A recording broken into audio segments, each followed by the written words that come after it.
మా జాతీయ పార్టీ నియమించినటువంటి ఇద్దరు అబ్జర్వర్స్ ఇక్కడ ఉన్నారు. రేఖా శర్మ గారు, వారు రాజ్యసభ సభ్యురాలు, గతంలో మహిళా కమిషన్ చైర్మన్గా ఉన్నారు, జాతీయ మహిళా కమిషన్. అశోక్ పరమణి గారు, వారు రాజస్థాన్ అధ్యక్షుడిగా, 2 సార్లు ఎమ్మెల్యేగా, జైపూర్ మేయర్గా వారు పనిచేశారు. వారు కూడా అబ్జర్వర్. ఆశీష్ షెల్లార్ గారు, వారు వేరే జిల్లాలో పర్యటన ఉన్నారు. కాబట్టి వారు ఒక నిర్వహణలో ఈరోజు కార్యక్రమాలు చాలా జరిగినాయి.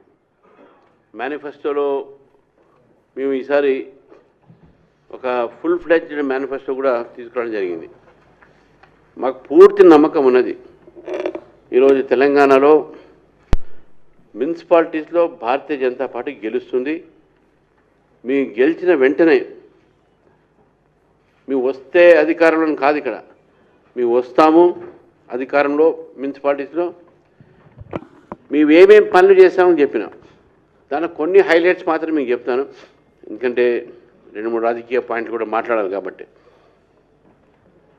లాంగ్ పెండింగ్ హౌస్ ట్యాక్సెస్ ఏవైతే ఉన్నాయో దాని విషయంలో ఒక వెసులుబాటు చిన్నగా కట్టడానికి ఇస్తాము. తర్వాత సీనియర్ సిటిజన్స్కు, అదేవిధంగా యువతకు, వాళ్ళందరికీ కూడా వాకింగ్ ట్రాక్స్ అవి ఉంటాయి కొన్ని పార్కులు, అట్నే యూటిలిటీ పార్క్ కింద మారుస్తుందని. ఒక యూటిలిటీ పార్క్ సంబంధించినటువంటి రిక్రియేషన్స్, దాంట్లో లైబ్రరీ అటువంటి అన్నీ కూడా ఒక model municipality. Each municipality will become a model municipality.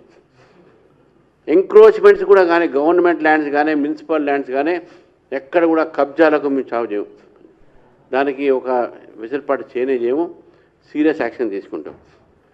Finance commission ఏదైతే అర్బన్ లోకల్ బాడీస్కు ఇచ్చేటటువంటి ఒక నిధులు అయితే ఉన్నాయో దాన్ని పూర్తిగా వినియోగించబడుతుంది.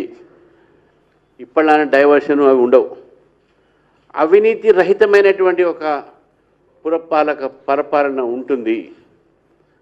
ఎవరైనా మా పార్టీలో అవినీతికి పాల్పడితే వెంటనే వారి మీద చర్య కూడా ఉంటుంది. అంతేకాకుండా ఏ అధికారులు అయితే ఏంది, ఎవరైతే ఏంది దాంట్లో పనిచేసే వ్యక్తులు కానీ, సిబ్బంది కానీ